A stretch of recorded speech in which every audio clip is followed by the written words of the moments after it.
My dear patients, friends and colleagues from all over the world, I very welcome you to this tonight daily news. From today on, we're going to broadcast our so-called Tagesschau in 2 languages.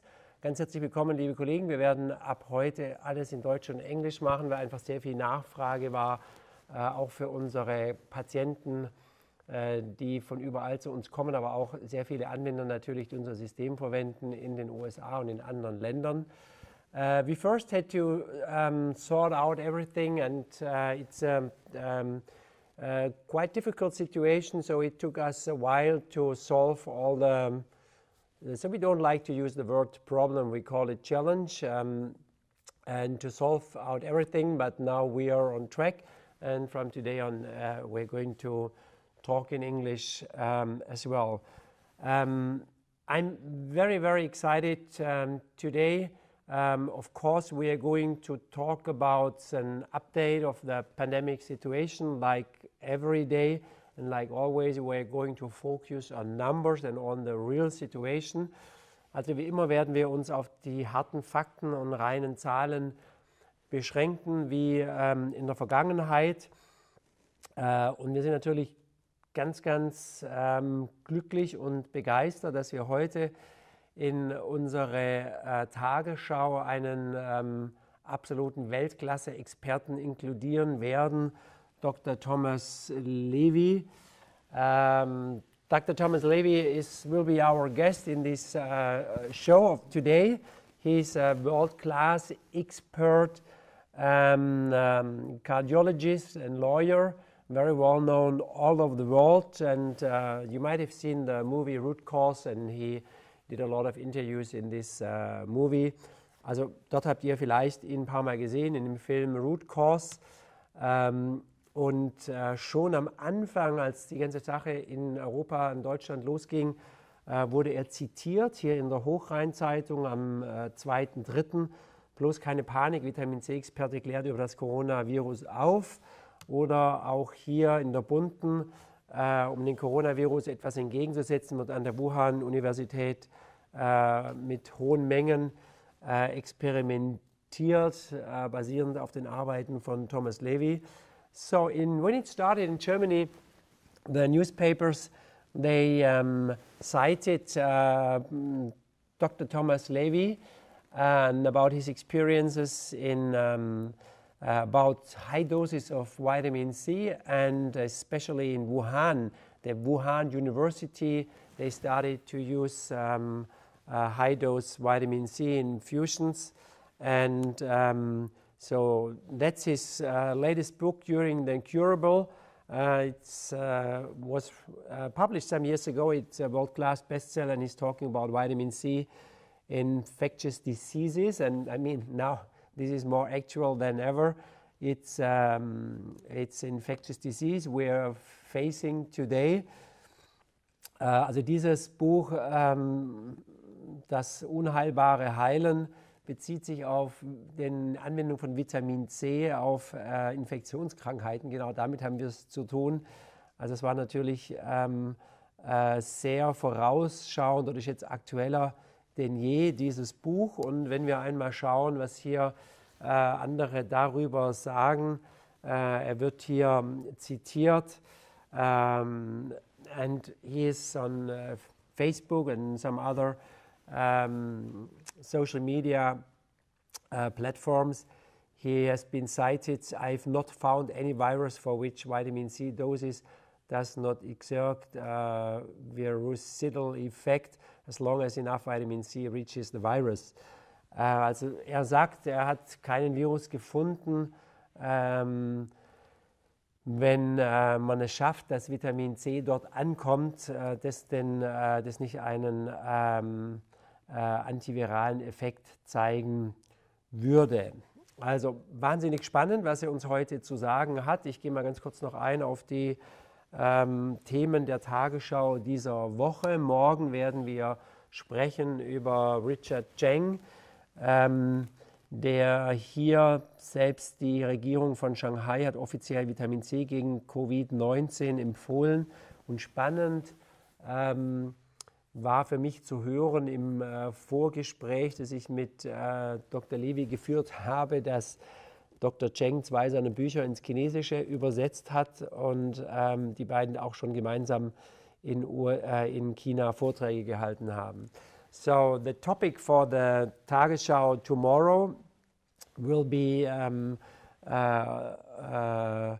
we're going to have another very special guest. It's Dr. Richard Cheng. He, even the government of Shanghai officially recommended high doses of vitamin C. And when I talked earlier to Dr. Thomas Levy to set up this virtual meeting for today, for this Tagesschau,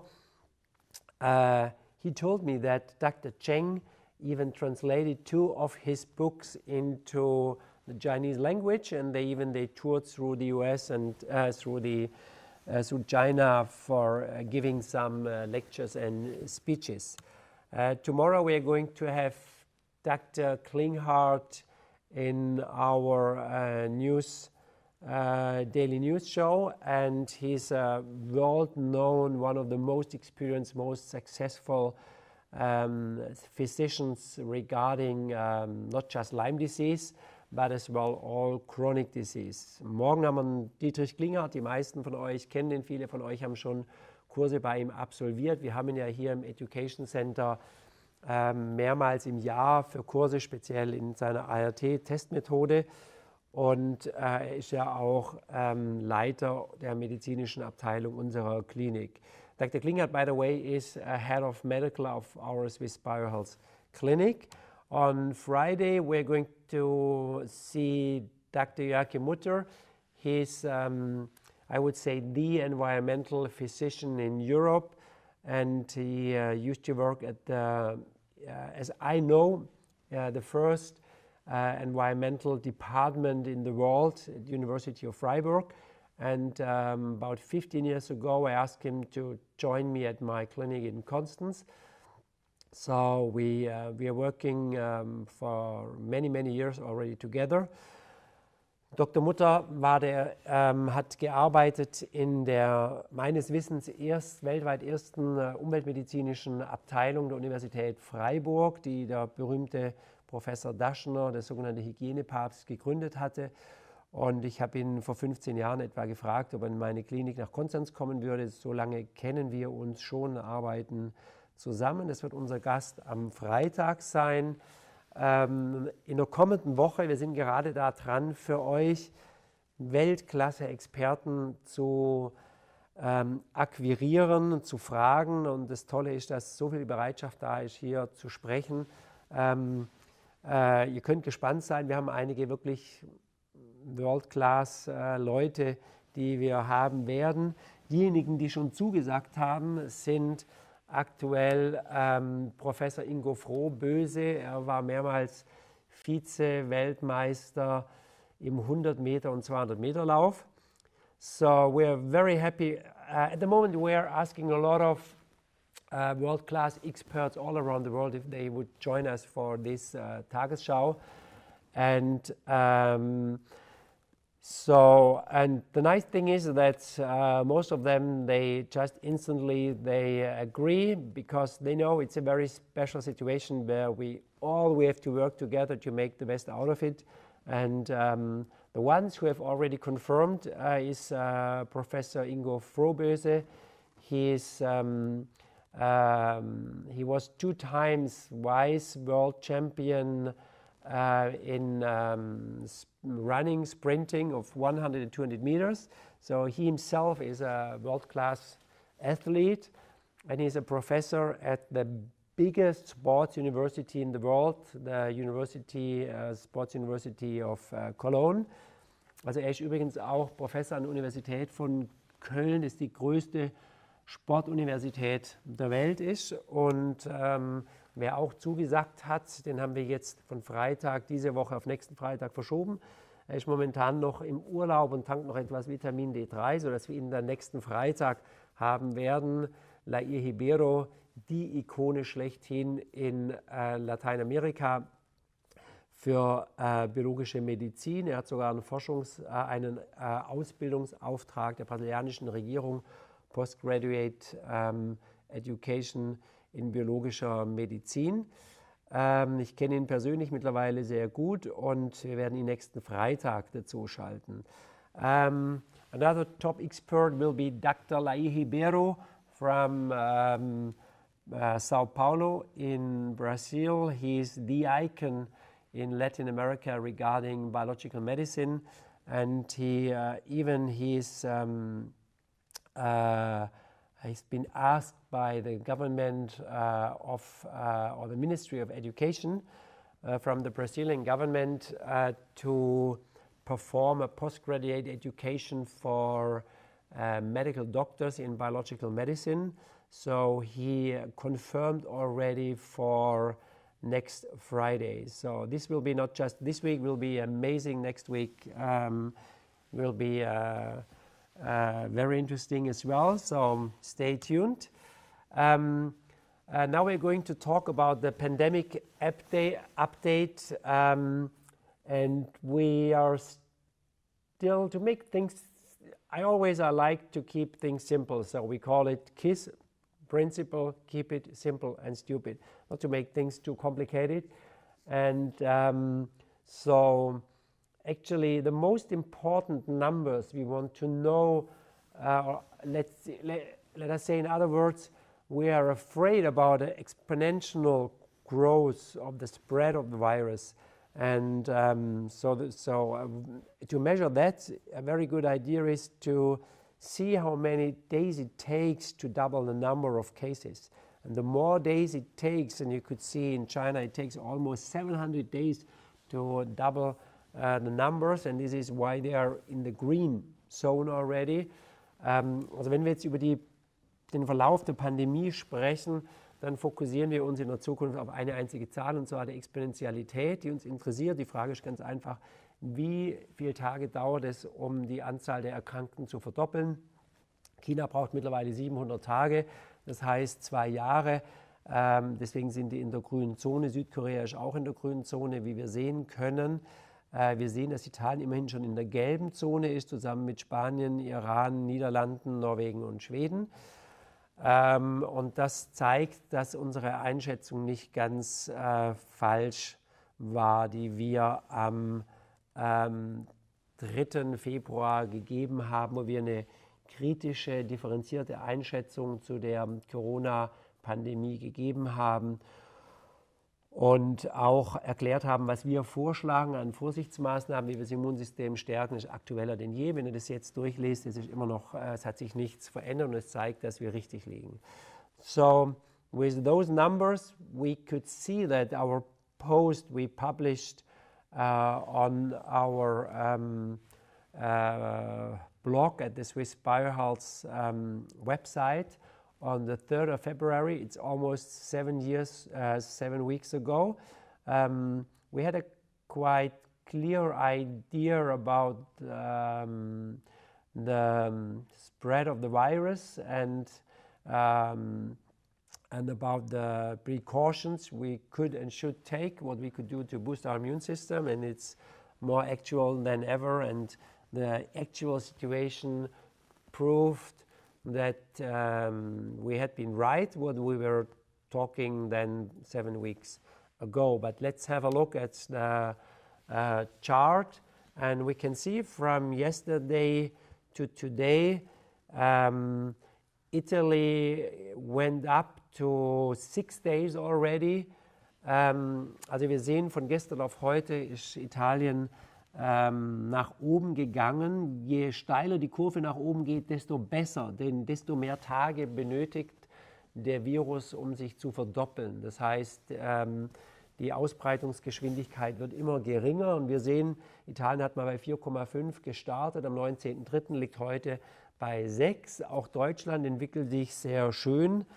In der Schweiz haben wir einen kleinen Rückschlag heute, hat sich wieder ein bisschen beschleunigt. Auch in den USA hat sich ein bisschen beschleunigt. Da ist natürlich noch sehr, sehr früh die ganze Situation. Die sind einige Wochen zurück. In der Schweiz kann ich es noch nicht deuten. Wir werden sehen, wie sich die nächsten Tage entwickeln. Aber ich erwarte eigentlich Entwicklungen, die sehr parallel zu Deutschland verlaufen sollte. So we see as well the curve of Germany is quite parallel, quite similar to Italy. Just a little bit lower, that means a higher replication rate, but we are as well a little bit behind Italy. So I believe in 1 week we will be where Italy was 1 week before. So as long as those curves go up, we are safe. So it's going to be over very soon.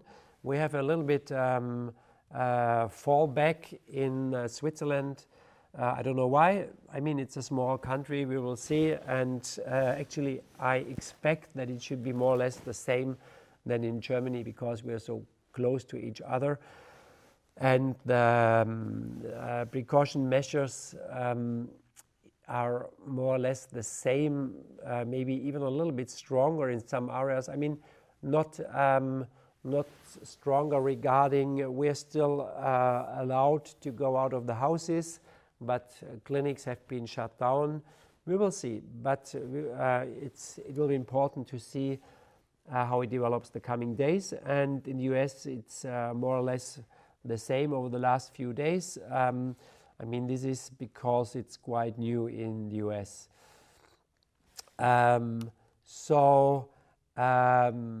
Before we're going to start with the interview with Dr. Thomas Levy, I'm going to call for our D3 monitoring experiment regarding COVID-19.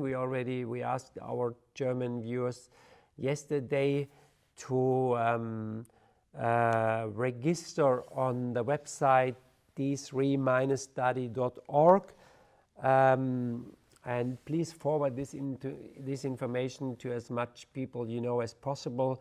Those who are already supplementing vitamin D3 or those who are willing to supplement vitamin D3, and especially if you yourself, like if you're being a patient of our clinic, of course you're supplementing vitamin D3 and some other things, actually the Fantastic Four.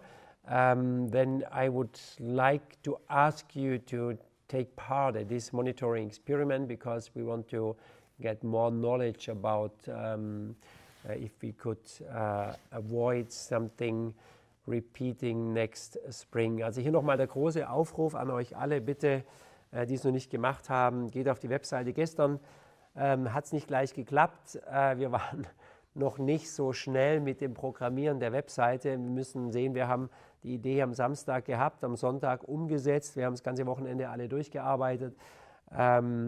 Und irgendwann, keine Ahnung, 20 Uhr hat es dann funktioniert. Also bitte geht nochmal auf die Webseite, sie funktioniert jetzt, registriert euch, sprecht mit anderen, die auch bereit sind, hier teilzunehmen. Wir wollen viele tausend Menschen in dieser Anwendungsbeobachtung, ist keine Studie, Anwendungsbeobachtung drin haben.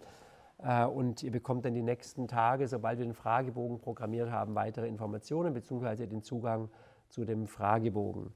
So as soon as you are registered on this website, you're going to receive some further information in the coming days, especially the online questionnaire where you could put the requested information and help us to get a better idea about the impacts of the intake of vitamin D3 and a good level like Dr. Levy. We're going to ask him what his recommendation, our recommendation of our group, and I agreed with Professor Ganati from University of Frankfurt that we are recommending as a goal 40 to 60 nanograms per milliliter, but I'm curious what is the idea of Dr.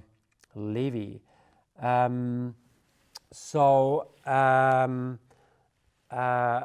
wir empfehlen, wie gesagt, ja ein Zielwert von 40 bis 60 Nanogramm, wie ich es gestern schon angesprochen hatte. Das habe ich mit dem Professor Ganati von der Uni Frankfurt so besprochen. Wir hatten einige Leute, Zuschauer, die gesagt haben, viel zu niedrig, 10.000 Einheiten. Die wissen natürlich, dass ich selber und viele andere deutlich höhere Dosen nehmen, aber wir müssen ja, sagen wir mal, wir wollen möglichst viele Menschen erreichen. Wir wollen nicht in die Extreme gehen, sondern wir wollen ja, sagen wir mal, die Hand reichen und lieber viele Menschen erreichen mit einem bisschen geringeren Level, als dass wir in zu hohe Bereiche gehen und dann Widerstand herausfordern. Einfach Vitamin K2 im K7 dazu nehmen, messen einige Wochen, einnehmen, einige Wochen messen, dann anpassen und zusätzlich unsere Empfehlung, wir fragen nachher natürlich auch Dr. Levy, was er dazu meint, zweimal täglich 1 Gramm Vitamin C oral einnehmen. So, our recommendation is to go for 10,000 units of vitamin D3. I know some of you are taking much higher doses, but we want to include as much people as possible and to make it comfortable as well for those who are not so experienced, let's say kind of beginners in vitamin D3 therapy. And do not forget to combine 10,000 units with 100 micrograms of menaquinone 7, the vitamin K2,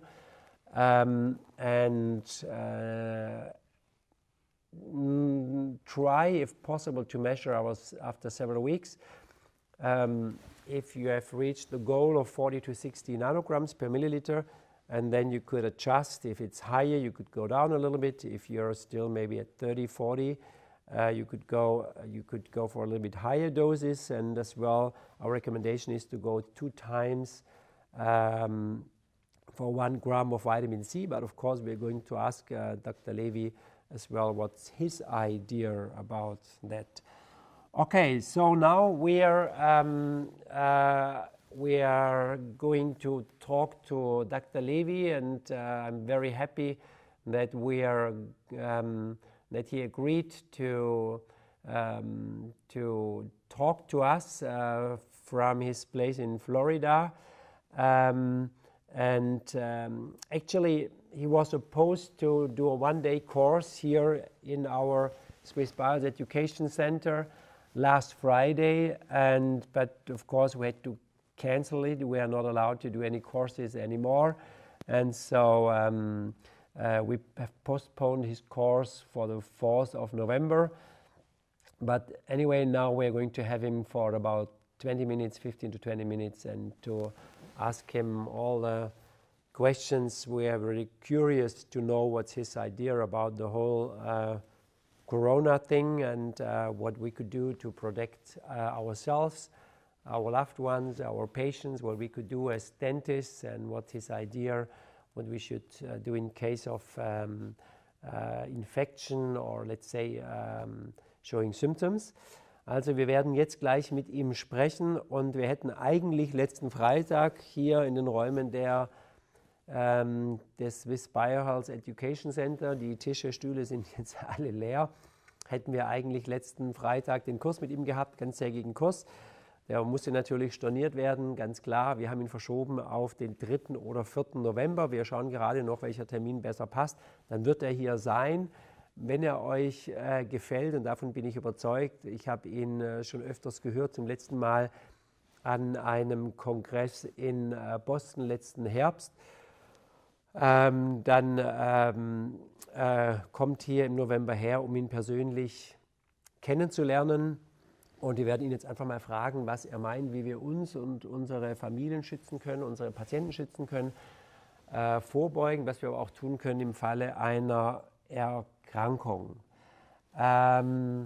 Okay, please let's welcome Dr. Thomas Levy to our SWISS BIOHEALTH Tagesschau. So, hello and very welcome into our today's daily news show. Thomas Levy, I very welcome you, and I'm very happy that you are giving us your time for this interview. And first of all, I would like to ask you, how do you experience the situation in the US? I mean, the pandemic just started recently, so what is your, how do you experience the situation over there in the US?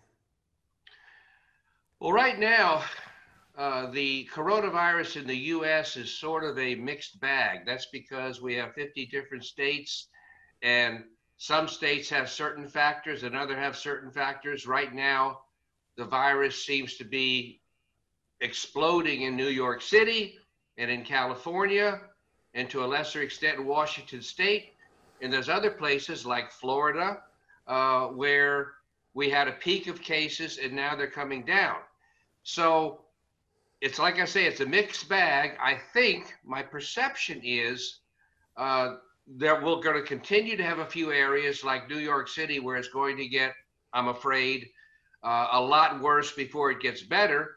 But I think in places like Florida, especially since we're now getting some significant heat, 85 and 90-degree days outside already, yeah. As you know, the virus really has a difficult time sustaining itself when you start to get above 75, 80 degrees outside temperature. Okay. So we're declining in Florida, we're accelerating in New York City, but overall, I think my perception is that our quarantine measures and President Trump's early banning of flights from China before anybody else was even thinking about it has helped us a lot. Okay, let me sum it up for our German viewers. Es ganz kurz zusammenzufassen, Dr. Levy sagt, dass es sind natürlich sehr viele Staaten in den USA, und in einigen Staaten ist es sehr stark, wie New York City.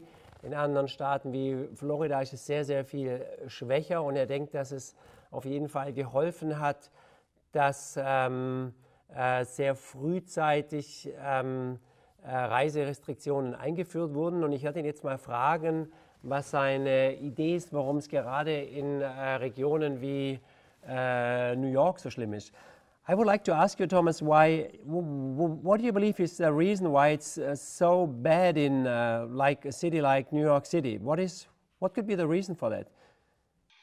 Well, I think the reason is you have so many people in such a small area.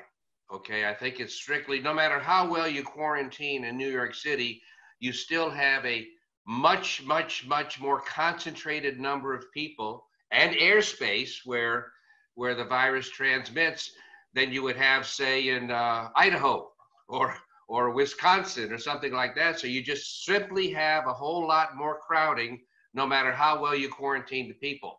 That, number one. And number two, New York and the Northeast corridor in general continued to get a lot more international travel than the other cities, even as we were developing the flight bans. Those areas, especially New York City, LaGuardia, Kennedy Airport, these all still received a lot of international travelers, and I think the virus seeded a little more effectively there than in other areas of the country.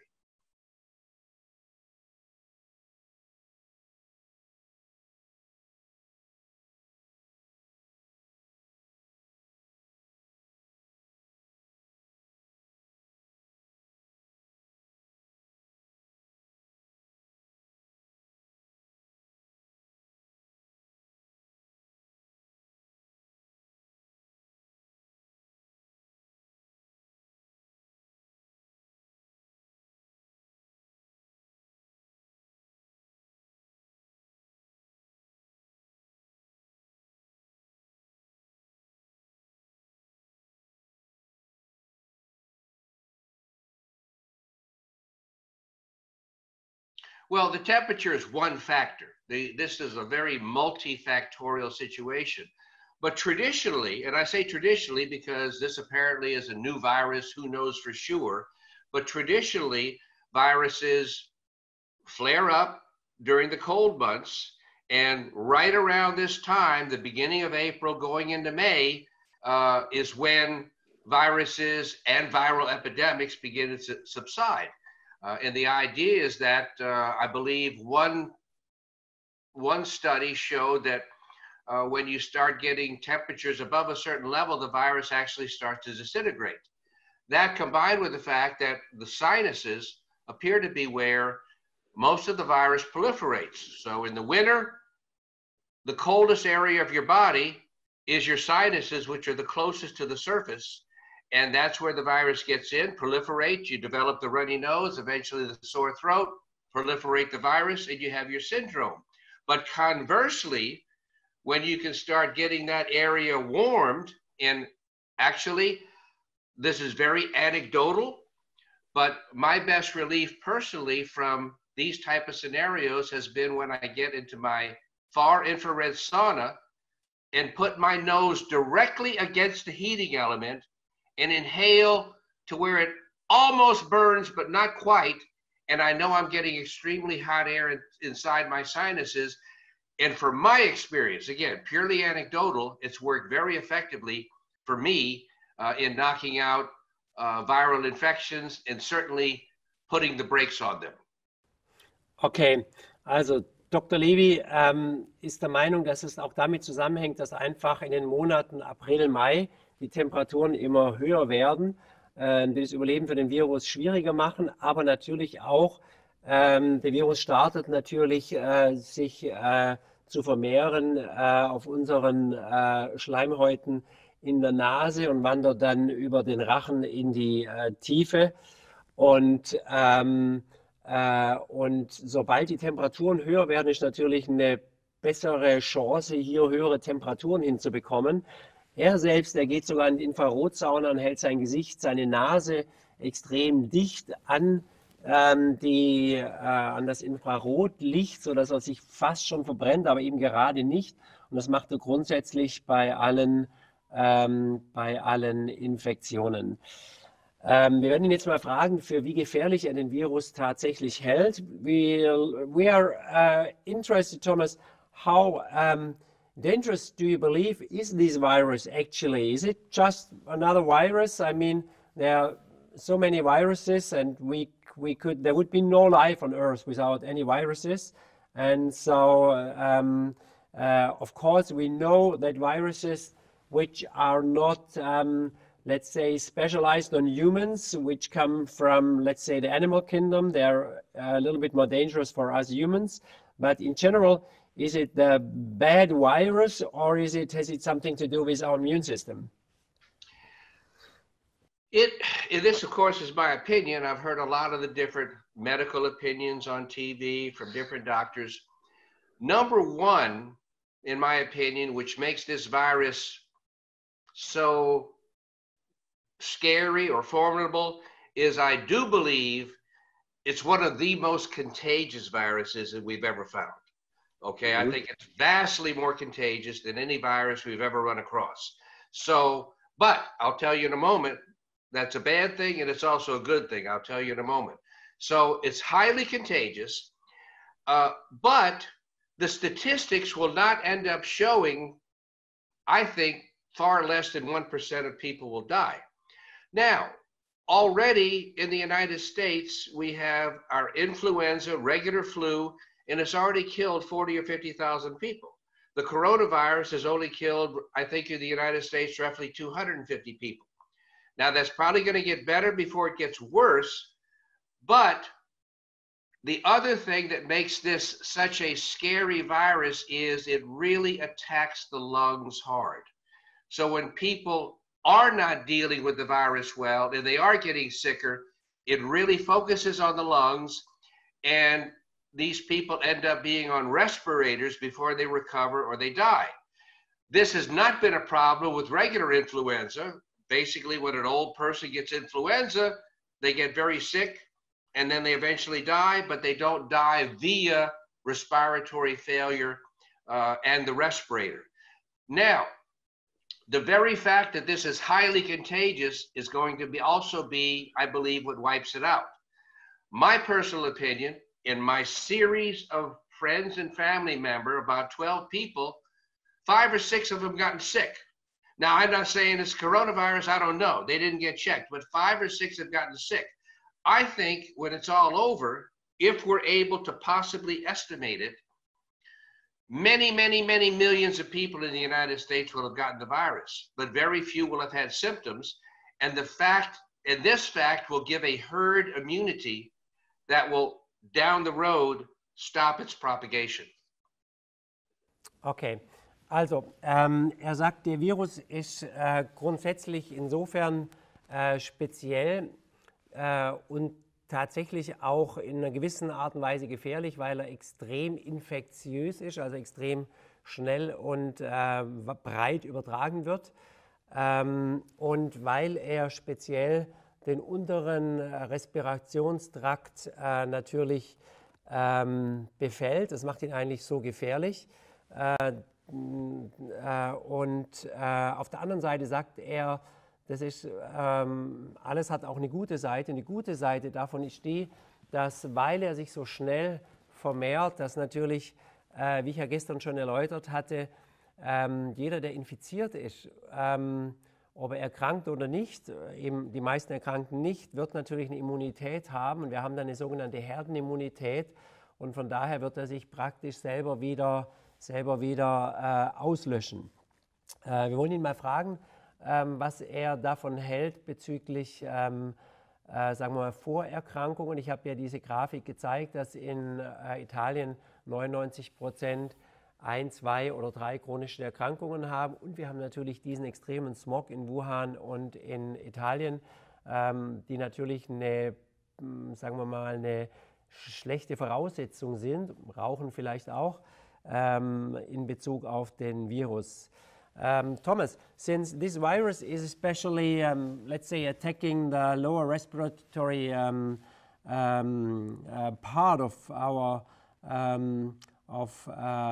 our respiratory system, my question is, do you believe that the fact that we have very strong smog, very dirty air in Wuhan, and we know it's exactly the same in northern Italy, so they say northern Italy is the Wuhan of Europe, with very, very bad and polluted air.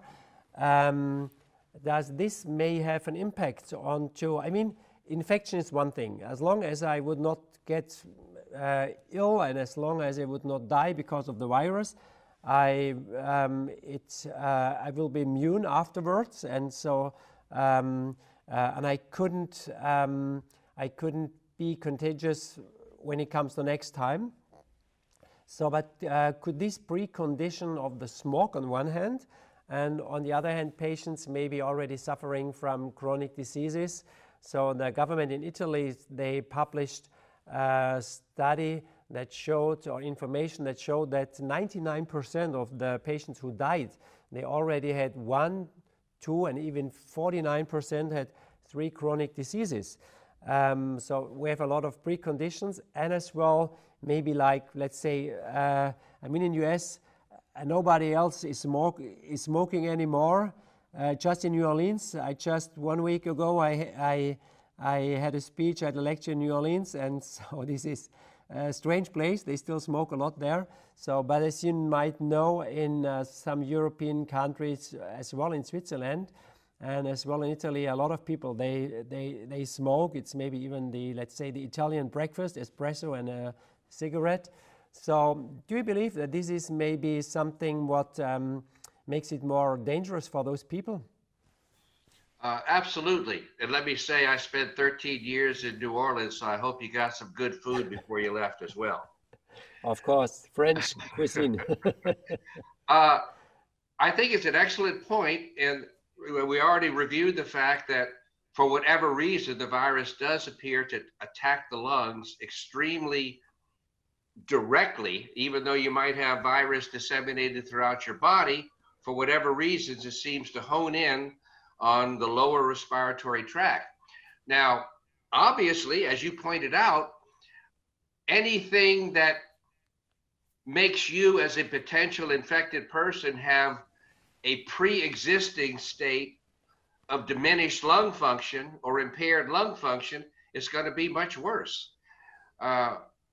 and this would include smoking, as you pointed out. And I do believe my casual observation has been far more people smoke in Europe. I was recently in Finland and then in England, and I wasn't personally in Italy, but I saw many, many more people smoking than I see smoking now in the States. And that's something that's changed a lot over the last 25 years. It wasn't that way 25 years ago. So the smoking's made a big difference. And my goodness, I don't know about Wuhan, I mean, but it's like 25, 30, 40 million people. Some of the pictures of the pollution in China, I'm quite sure the baseline lung function of the average city dweller in China is not what it is for Miami, Florida, for example. I'm in Florida now. So I think these predisposing factors are important, and I think they make the disease much worse. And then when you combine, as you said, especially in Italy, combine a lot of smoking with the fact that I understand this to be the case, that the population of Italy is substantially older than, for whatever reasons, I can't give you the epidemiological reason, but the average age is older. So a greater percentage of the population is old, a greater percentage of the population has 3 or more chronic degenerative diseases, and very, very many of them, I don't know, it's almost cultural. Think that, you just have to smoke while you sip on that wine. So I think those are important factors, yes. Okay, also Dr. Levy hat bestätigt, dass das mit Sicherheit wichtige Faktoren sind. Einmal die extreme Luftverschmutzung. Man nennt ja Italien oder Norditalien das Wuhan von Europa hinsichtlich der Luftverschmutzung. Und das ist natürlich, macht es schwieriger für einen SARS-Virus. Der SARS-Virus ist ja ein Virus, der speziell den Respirationstrakt angreift, und zwar die tieferen Areale. Und wenn natürlich die Lunge schon vorgeschädigt ist, ist das sehr, sehr schlecht. Er hat auch bestätigt, dass mit Sicherheit, er war überrascht, nach 25 Jahren, als er durch Europa gereist ist, dass doch sehr viele Menschen hier noch rauchen. Und das ist natürlich mit Sicherheit ein gewisses Risiko, eine zusätzliche Disposition, ein erschwerender Faktor. Und zum anderen hat er eben auch bestätigt, dass in Italien sehr viele Menschen eine Vorerkrankung haben, eine chronische, und eben auch eine relativ alte Population im Durchschnitt dort vorhanden ist. Thomas, do you think it's maybe we know that some smoking ladies they get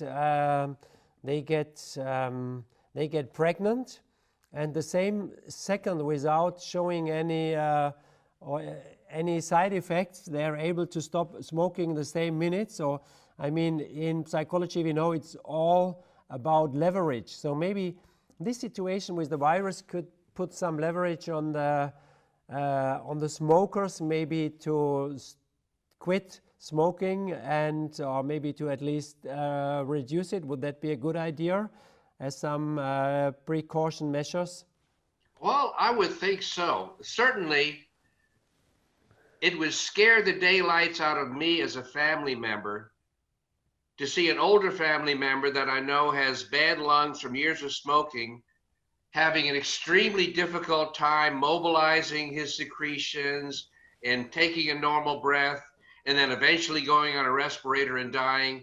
That sure would shake me up if I had any inclinations at all towards smoking, or if I was already a light smoker.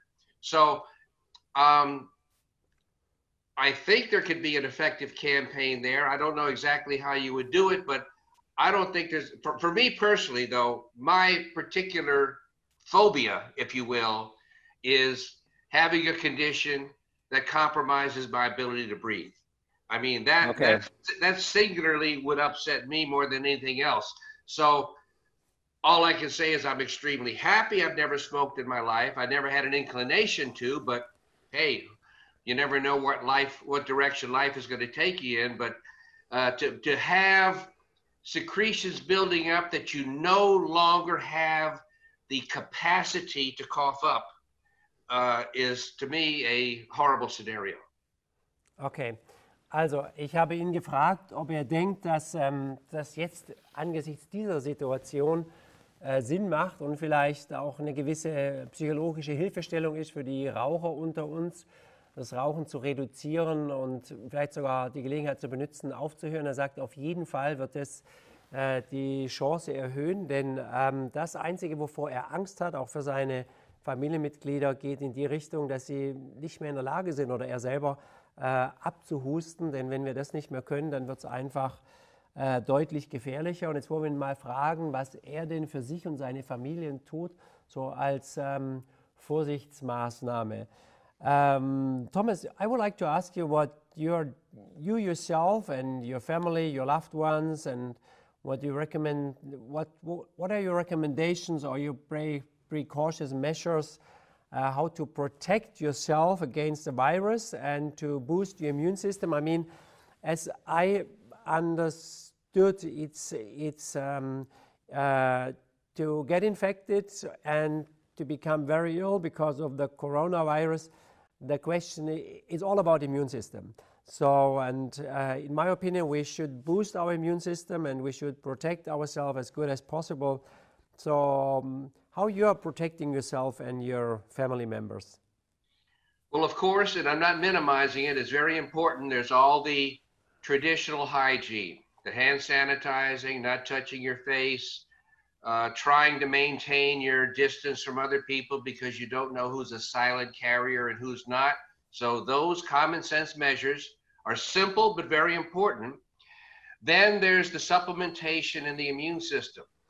The scientific literature, in my opinion, is very clear cut, which is nothing stimulates and supports and strengthens the immune system more than vitamin C.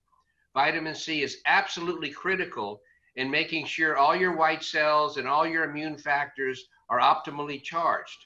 White blood cells contain 8,000% more vitamin C than is in the blood. And every time they go to an area of infection, their primary purpose, in my opinion, is to deliver vitamin C to help quench the infection. So, as a general rule, most people should take really as much as they can, as they have, as they can afford, as they can tolerate. But people that want a formula, I would say you want to take at least, assuming you have no problem with your bowels, 2,000 to 3,000 milligrams of vitamin C, preferably a sodium ascorbate, 3 times a day. You also want to take substantial doses of vitamin D3. Maintenance vitamin D3 for most people is 5,000 units, but during this time of pandemic, probably 10 or 15,000 units a day would be a good dose. Okay, just wait a second. I would like to sum it up, not to make it too much for our German viewers. Thank you so much. Okay, also er sagt uns, ganz wichtig, die Grundregeln, die uns ja schon der natürliche Menschenverstand, der gesunde Menschenverstand mitteilt, ist, dass wir sollen, klar, unsere Hände desinfizieren, wir sollen möglichst wenig in unser Gesicht fassen, wir sollen gewissen Abstand halten, weil wir wissen ja nicht, wer sozusagen ein Silent Carrier, wie sagt man, ein stiller Überträger sein könnte. Aus seiner Sicht ist das Wichtigste überhaupt gegen Viren Vitamin C. Und er empfiehlt, dass jeder, der es vom Darm her vertragen kann, 2 bis 3 Mal pro Tag 2 bis 3 Gramm Vitamin C zu sich nimmt. Ihr müsst im Prinzip einfach auf euren Stuhlgang achten. Wenn ihr Durchfall bekommt, war es ein bisschen zu viel, dann müsst ihr wieder reduzieren, ein halbes Gramm. Und so können wir auch einen gewissen Trainingseffekt durchführen und mit der Zeit mehr einnehmen. Das Zweite, was er sagt, und ich finde es einfach schön, wie sich alles deckt, ist, dass er es ganz wichtig hält, dass Vitamin D3 genommen wird. Ich werde ihn gleich noch fragen, welchen Zielwert er vorschlägt. Und er sagt normalerweise auf jeden Fall 5.000, aber in der jetzigen Phase der Epidemie oder Pandemie würde er auf jeden Fall auf 10.000 bis 15.000 Einheiten täglich gehen. Ganz wichtig, jeden Tag.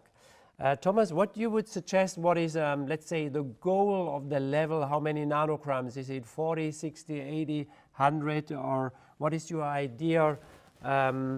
Because, so of vitamin D, because our recommendation is to take at least 10,000 for several weeks, then measure and then adjust the amount. What is your idea how much we should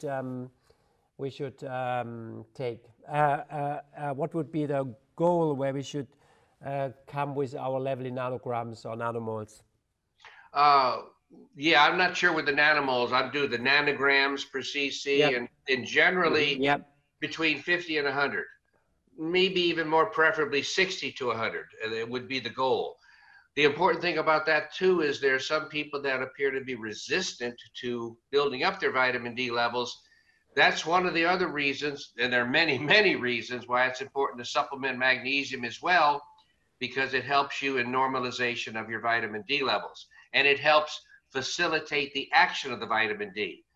I like to say, and I've written in my articles and books, I consider there to be 4 premier supplements.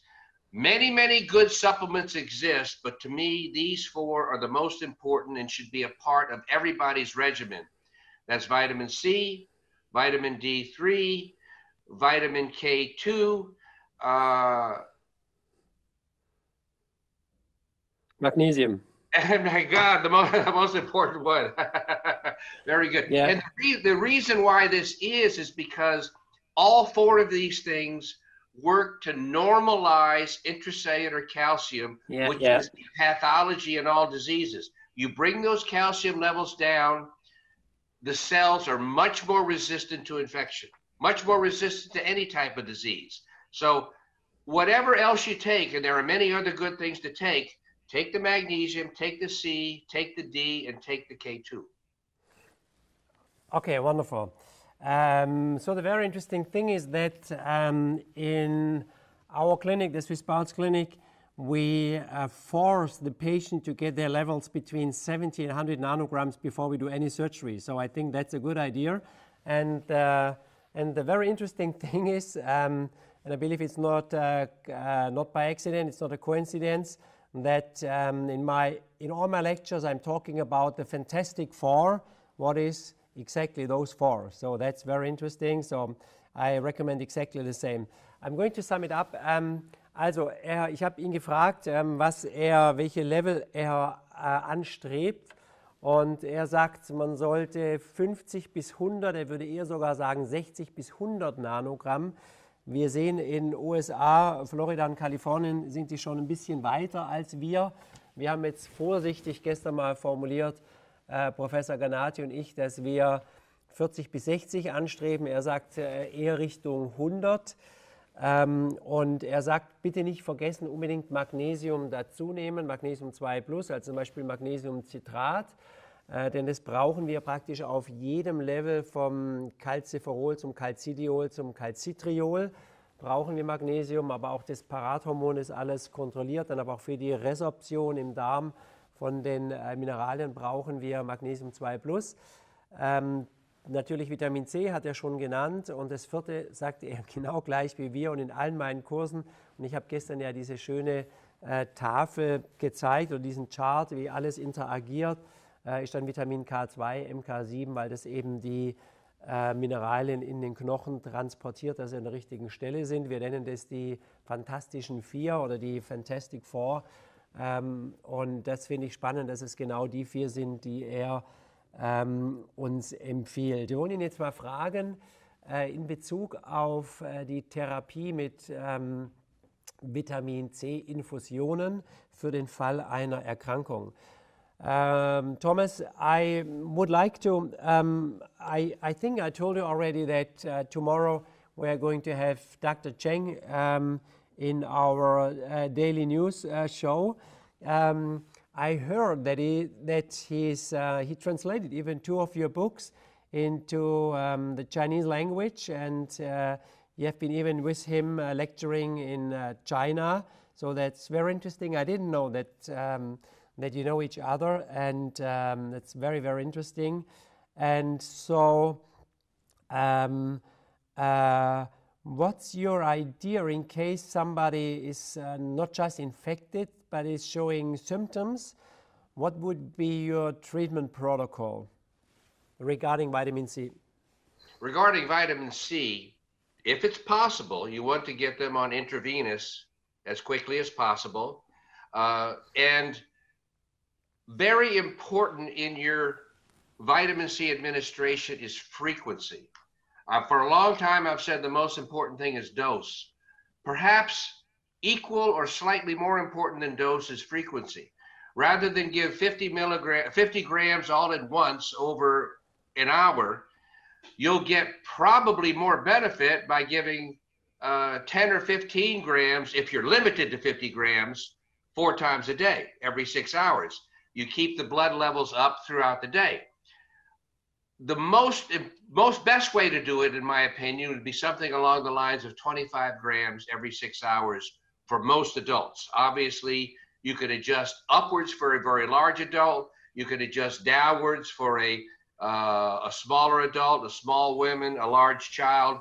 I mean, that much is flexible, but that range along the order, if available, obviously, of 25 grams every 6 hours. Okay, also ich habe ihn jetzt gefragt, also zum einen, das Spannende ist, dass unser Interviewgast von morgen, Dr. Cheng, das wusste ich nicht, hat 2 seiner Bücher übersetzt in die chinesische Sprache und er hat ihn begleitet in China und dort Vorträge gehalten. Wir können also direkt morgen Dr. Cheng mit Dr. Levy referenzieren. Er sagt, er dachte früher, dass die Menge wichtig ist, also 50 Gramm beispielsweise auf einmal. Heute weiß man, oder ist seine Erfahrung, dass die Häufigkeit eine sehr große Rolle spielt. Das heißt, heute empfiehlt er 25 Gramm alle 6 Stunden. Das sind immerhin, wenn man 24 durch 6 teilt, 4 mal 25 kommen wir auf 100 Gramm pro Tag. Das ist schon eine ganz schöne Dosis. Und ich hätte ihn jetzt mal fragen, ob man das sehr langsam infundiert, Tropfen nach Tropfen, oder eher schnell reinlaufen lässt und ob er noch irgendwas anderes der Ascorbinsäure, also dem Vitamin C, hinzufügt. So, I'm very curious to know, is your idea to let the infusion drop very slowly so it would last for many hours? So, just to give you an example, in our Swiss Pulse Clinic, all our patients during all surgery long, and our surgeries, they last in some, we're receiving very, very difficult big cases from all over, and the surgeries, they last between 6 hours and 13 hours, something like this. And so we adjust the vitamin C infusion that it drops very slowly and keeps the vein open. So is that your idea, to let it drop very, very slowly? And the second question is, would you add something like let's say B6 or brocaine or alkaline infusion or magnesium sulfate or something like this, or just a pure vitamin C? Well, first of all, something we've worked with for a long time is what we call pulsed intravenous vitamin C, which is basically what you said. I said, as an example, 25 grams every 6 hours. Yes, and even a better way to give it would be to give 20 grams every 6 hours, continual infuse those 20 grams during those 6 hour periods or 4 hour period, whatever you choose. And then at the beginning of every new bag, give a rapid 5 gram IV push. And this gives you spikes and flat level, spikes and flat levels. That's number one. Number two is, as you know, I wrote my book, Magnesium Reversing Disease, and I did it because when I started doing research on magnesium, it absolutely blew me away, the importance of magnesium in the body.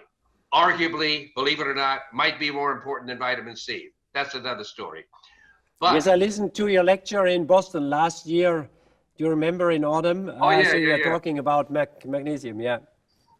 So my credo on magnesium and IVs is never miss the opportunity when you're giving an IV for any reason to add magnesium as well. Because You'll always have problems with absorbing and keeping oral magnesium. And the evidence is when you give it intravenously, it gets stored inside the cells and inside the mitochondria, which is what you want. Okay, and how about the Epsom baths? Is that a good idea? Anything that gets magnesium inside your body is excellent in my opinion. Okay, also sagt, würde das befürworten, dass man es sehr langsam dosiert und 20 Gramm beispielsweise 25 Gramm sehr langsam tropfen lässt, dass es tatsächlich lange hält. Und dann immer, wenn man sozusagen die neue Infusion startet, die neuen Beutel dranhängt, dann erstmal 5 Gramm relativ schnell reinlaufen lassen, dass man einen Peak bekommt, der dann wieder kontinuierlich läuft, den nächsten Peak kontinuierlich. Und ich habe ihn dann gefragt, weil ich weiß natürlich, dass er sehr in dem Thema Magnesium drin ist, das wir oral sehr, sehr schwer nur aufnehmen können. Er hat auch bestätigt, was ich empfehle, regelmäßig Magnesiumsulfat-Bäder zu machen. Das heißt, ihr könnt einfach das Epsom-Salz kaufen, es kostet nichts, einfach gar nichts. Und damit ins Badewasser schütten, denn speziell über die Hautoberfläche, und es sind ja 1,5 bis 2,5 Quadratmeter, je nach Körpergröße und Umfang, kann man Magnesium sehr gut aufnehmen. Er sagt aber auch, sollte immer, wenn es nur geht, und er sagt, Magnesium ist vielleicht sogar noch wichtiger als Vitamin C, sollte man immer Magnesium mit hinzuführen. Das heißt also auf jeden Fall Magnesiumsulfat mit in die Infusion reinmischen. Und damit haben wir, denke ich, ein sehr gutes Behandlungsprotokoll für den Fall, dass eine Erkrankung mit Symptomen tatsächlich auftritt. Wir werden jetzt mal fragen, was er speziell, ich weiß, dass sehr viele Zahnärzte hier zuschauen, was er dazu meint, wie wir Zahnärzte uns schützen könnten oder sollten.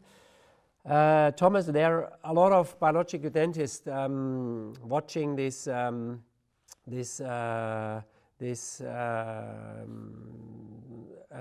news show. Are there any specific recommendations for dentists? I mean, in general, not just biological dentists. Here in Switzerland, we have had the lockdown, the shutdown, so everything we had to stop. We are just allowed to treat emergency cases. But in Germany, they treat their patients, and some want to treat their patients, some have to treat their patients. Are there any recommendation from your side how they could protect themselves? I mean, we are one of those professions that are extremely close to their patients. Maybe just is this distance I'm sitting to the computer 30 centimeters, maybe even closer. So what is your idea for dentists? Well, this we talked about before the show, before the program, is vitamin C is enormously antiviral. Ozone is enormously antiviral. But very many people, even those with money, don't have access to ozone.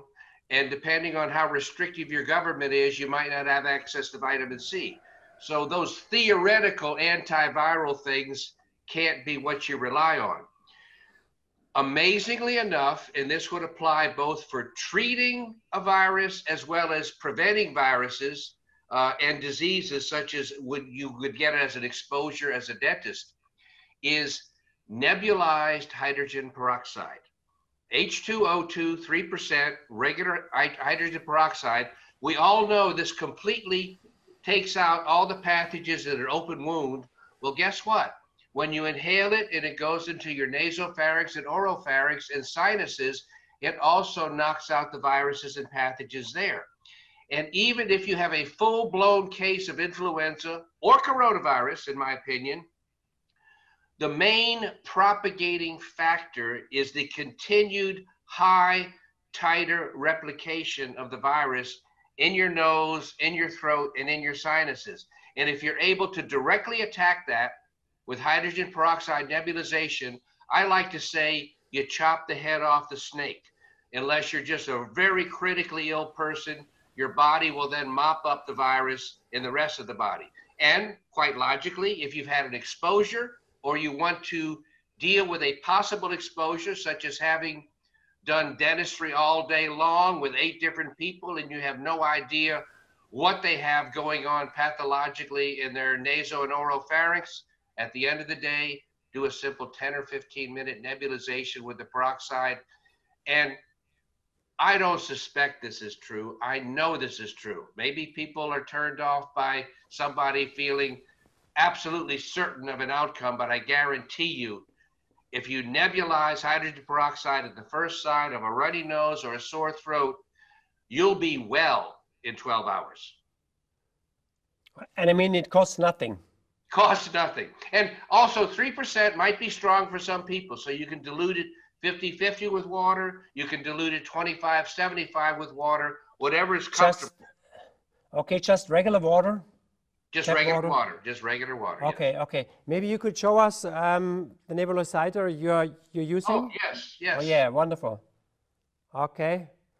Okay, that is how it looks. I mean, this is a mobile device, but you could take maybe even on the airplane, and so just 10 to 15 minutes. And usually and runs on batteries or electricity, but if you use it for electricity, take the batteries out. They say it could damage it. So one or the other. Okay. And how much does it cost? How many bucks? $5, $10, 25? About $50. About $50. Okay, that's not so much. Okay. Also, ich habe ihn jetzt speziell mal gefragt, wie wir Zahnärzte uns schützen sollen, weil ihr in Deutschland dürft noch, wie auch immer man das benennen will, das muss jeder für sich selber entscheiden, noch arbeiten. Und er sagt, das ist nicht eine Mutmaßung, sondern er weiß es. Es ist bewiesen, dass H2O2, also Wasserstoffperoxid, absolut wirkungsvoll ist, 3%ig gegen die Viren. Er sagt sogar, das ist wie wenn man den Kopf der Schlange abschneidet, weil er sagt, es ist natürlich ein Problem mit Vitamin C-Infusionen. Nicht jeder, auch Menschen, die es sich leisten könnten, haben nicht unbedingt Zugang dazu. Wir hier beispielsweise dürfen nicht mal unseren Teammitgliedern weiterhin Vitamin C-Infusionen geben, weil wir uns auf Notfallbehandlungen beschränken müssen. Ich hatte auch schon letzte Woche über Blut-Ozon-Behandlungen gesprochen. Auch das hat er genannt, dass das sehr sinnvoll ist und sehr viel bringt. Aber jeder Mensch auf diesem Planeten hat ganz einfach Zugang in jeder Apotheke dieser Welt zu H2O2 3%ig. Wenn es ein bisschen stark vorkommt, kann man es mit ganz normalem Wasser aus dem Wasserhahn 1:1 verdünnen, also 50% verdünnen. Und man nimmt dann einen diesen Zerstäuber und würde dann, also empfiehlt, diese kleinen Geräte, hat festgestellt, dass die eher besser sind. In den USA kosten die ca. $50. Ich denke, das kann sich jeder leisten in dieser kritischen Phase, wo es um unsere Gesundheit geht. Und er sagt, den Zahnärzten empfiehlt er morgens vor der Behandlung 10 bis 15 Minuten hier mit so einem solchen Zerstäuber zu arbeiten. Und dann nach der Behandlung wieder. Er macht es vor jedem Flug, teilweise auch während dem Flug nochmal, wenn er dann aus dem Flugzeug aussteigt, dann eben wieder. Und insofern haben wir da wirklich eine tolle Methode, eine tolle Variante. Wir können auch Wunden damit desinfizieren. Spannend auch eine Sache, die ich meinen Patienten seit 30 Jahren empfehle. Ich Patienten, wenn sie irgendwie, und so mache ich das auch in meiner Familie auch, wenn wir irgendwas spüren, beginnende Halsschmerzen, dass wir mit 3%igem H2O2 gurgeln. Er sagt, der Zerstäuber ist noch deutlich effektiver und besser. Und er sagt definitiv, wenn irgendwas hier startet, das konsequent einsetzen, nach 12 Stunden ist alles vorbei. Thomas, this was so helpful, and you told me that you would be even supporting our viewers, and you would kind of donate some of your iBooks. So when they get in contact to us, we would forward their addresses or emails, so they could even for free receive some of your iBooks to get more information. That's very, very kind of you. Thank you so much. That's very generous. And is there anything else, like, I don't know, a message or something what I forgot to ask you, what you would like to tell us what is important maybe for us here in Europe, but as well we will have, I think, some viewers from the US as well. Is there anything we should still know? Actually, I think the most important thing is for all of us, including the healthcare practitioners, is to understand what's going on and not be afraid. I mean, don't have irrational fear. I think especially with what we've talked about today, you have all the mechanisms you need to keep yourself well. I would also add, although I don't have clinical experience with it, I'm extremely impressed with what hydroxychloroquine and azithromycin does to this virus in its advanced stages. I don't understand the mechanism, but it doesn't matter. If your lungs are failing and this brings you out of that lung failure 9 out of 10 times, that's another sword in the armamentarium. That's another weapon. So wasn't it an old malaria drug? Yes, that's the other thing too. It's been around 80 years, so it's crazy for governmental health authorities to say, oh, we need to test. You test when you have a new drug and you don't know what the long-term effects are. We know everything about this drug that we need to know now because it's been in use for 80 years. Okay. Yeah, I think very important to know. Also hat uns nochmal gesagt, möchte uns motivieren, rational zu bleiben und nicht so stark emotional und mit Angst zu reagieren. Genau das Konzept, das wir hier verfolgen. Und wir werden bis morgen eine Folie vorbereiten. Es gibt ein tolles Protokoll. Ich habe das von mehreren Ärzten. Ich bin in so einem Netzwerk weltweit, die sich gegenseitig auf dem Laufenden halten. Und da ist das jetzt mehrmals aufgetaucht, ist eine 80 Jahre alte Therapie auf Malaria, die, und das fasziniert ihn, die extrem wirkungsvoll ist. Wir werden eine Folie vorbereiten, euch das morgen nochmal zeigen und präsentieren. Und er sagt, es ist absolut verwerflich, dass im Prinzip die Regierungen sagen, wir müssen es testen, auch Vitamin C und H2O2, das sind Therapien, die wir seit 80, 100 oder noch mehr Jahren nutzen. Ich meine, Vitamin C hat Linus Pauling schon 1952 Nobelpreis erhalten. Und von daher, wir haben Therapien, die wir nutzen können. I know when I listen to your talks, to your speeches, that you're talking a lot about chronic inflammation and pro-inflammatory situation. So my idea is, and I read some studies, and I showed them yesterday night in a webinar I did for biological dentists, that it's proven in the latest studies that emotional stress could cause chronic inflammation and a pro-inflammatory state because it's causing sympathetic mode, and sympathetic mode is kind of a vicious cycle and again causing pro-inflammatory situation, chronic inflammation. Is that your idea as well?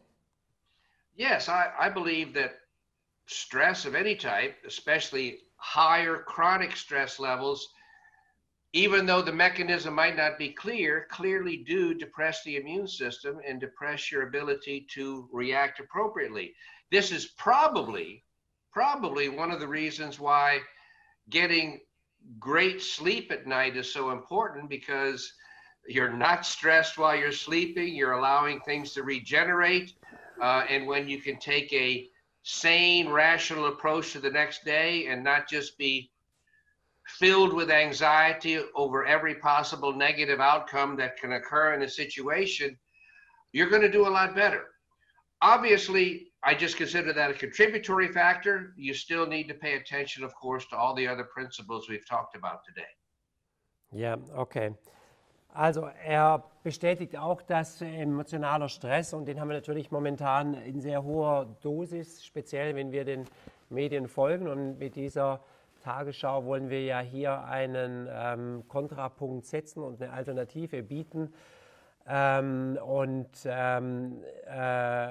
Ihr kennt mein Prinzip. Ich mache mein Smartphone nicht an vor 11 Uhr morgens, um genau das, was er sagt. Man sollte eigentlich so lange wie möglich jetzt schlafen, denn dort findet die Regeneration statt. Genau, was ich gestern schon gesagt habe, denn logischerweise kann man im Schlaf keinen Stress empfinden, und Stress unterdrückt einfach das Immunsystem und macht uns schwächer. Thomas, I thank you so much for helping us here in Europe and all over the world, and for your amazing, incredible work.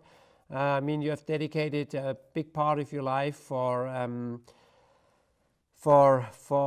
helping humans and for helping the people, and so please keep on running and doing your great work. Thank you so much. And when everything is over, we have already scheduled your physical lecture at the SWISS BIOHEALTH Education Center, where I'm sitting right now here, and it's all the empty chairs, so normally you should be here. And so, but I believe we are going to have a lot of participants in November, when we are going to have you here for your lecture about chronic disease and the Fantastic Four and many other things. So thank you so much, and stay healthy, and hope to see you soon. Thank you. Thank you, Ulrich. I enjoyed being here today. Thank you. Yeah, thank you so much, Thomas. Bye-bye.